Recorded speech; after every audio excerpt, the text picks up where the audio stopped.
When the HMAS Whyalla was launched at the Whyalla shipyard in 1941, the proud shipbuilders of the day would have found it inconceivable that 46 years later, their first ship would be reversing history and moving back up the same slipway that gave it birth.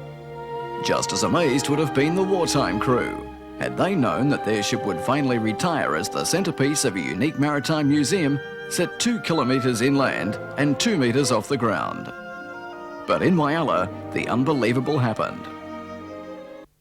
As the first ship built in the city, the HMAS Whyalla gave cause for great celebration, and it established traditions that stayed with the yard until its closure in 1978.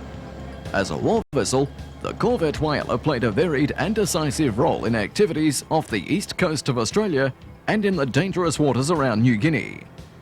After the war, she was sold to the Victorian Public Works Department and was renamed the Rip.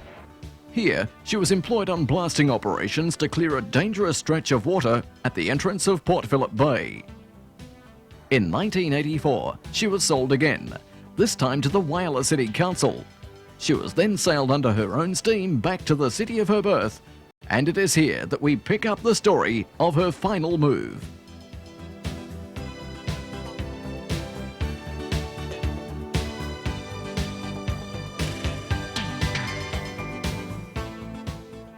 In preparation for the transportation of the ship, a giant steel cradle was prefabricated, lowered into the water, and secured under the vessel.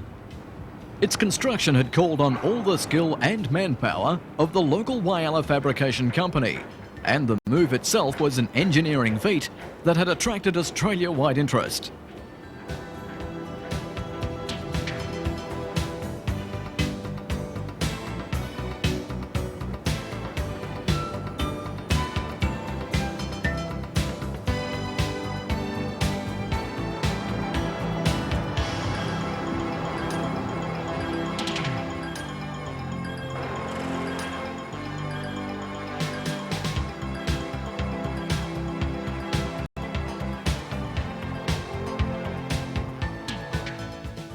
With the cradle in place, the ship then made its way from the wharf to the area in front of the old slipway, and it is here that the real battle began.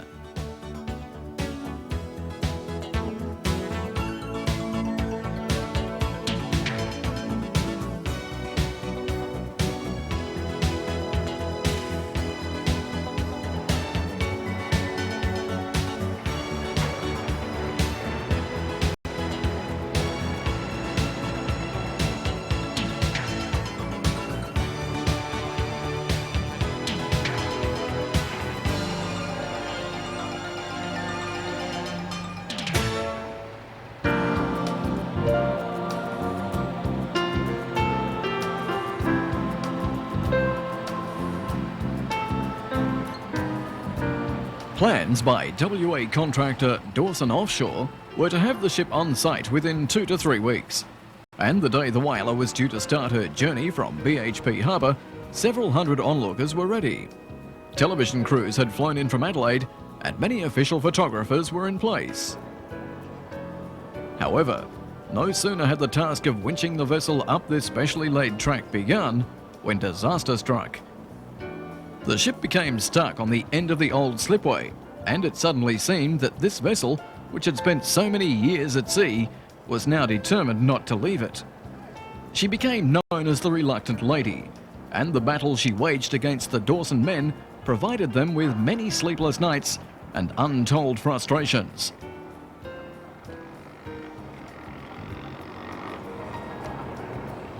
A tugboat was used to try and push the ship forward, while on shore the original dozer was joined by a team of trailers and prime movers valued at millions of dollars.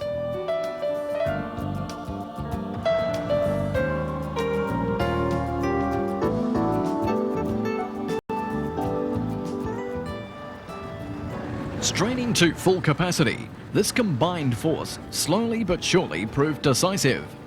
Inch by agonizing inch, they drew the ship out of the water, leading her closer and closer to her ultimate destiny.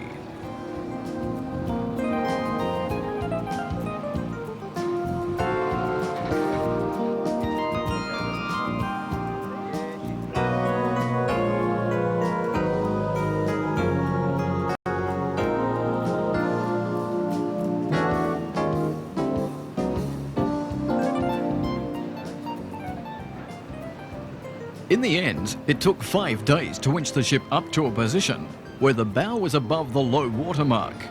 However, damage had been sustained to the cradle while it was stuck on the end of the slipway, and working often at night because of the need for high tides, it took a further 2 weeks to get the ship completely clear of the water.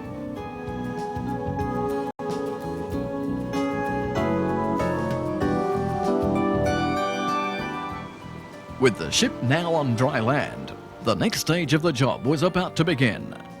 The vessel had to be raised approximately 1.5 metres to allow for the installing of the trailers. Hours of toil were spent in preparation, man against steel, years of skill and experience, and the brute force of machines. Once the ship had been jacked up to the required height, the Bramble's Manford crew arrived with the max. Within 5 days, the ship was secured on these trailers and ready for the final move along its 2-kilometre journey to the Tandera site.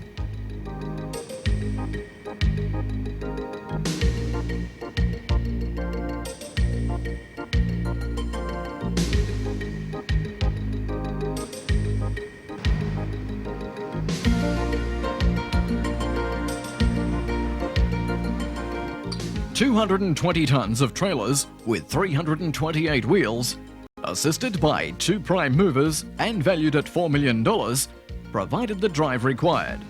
And once the caravan started rolling, the men from Dawson's and Brambles knew they had the battle won.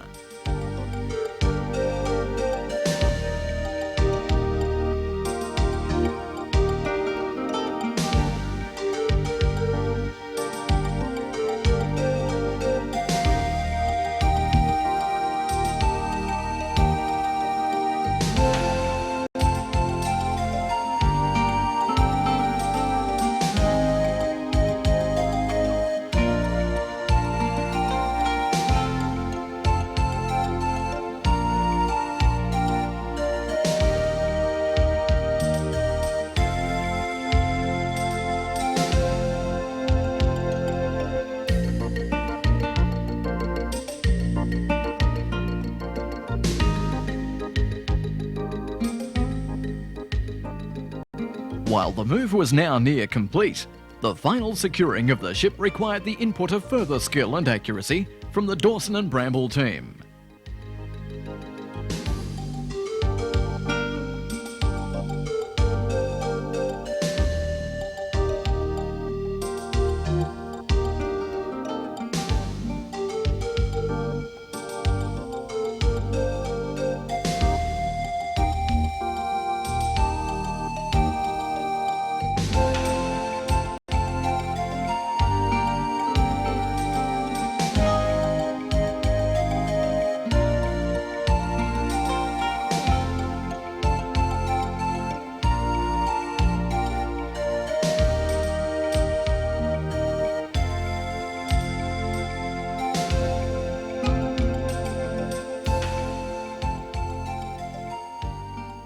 The ship underwent substantial modification during its 38 years of post-war service, and the final task of restoring the vessel to an authentic corvette is a major project that will continue in the years ahead. But for now, the unbelievable has occurred. The former HMAS Whyalla has been removed from the sea, up the same slipway that gave it birth, transported through BHP across Saltbush to finally be set down here at Tandera.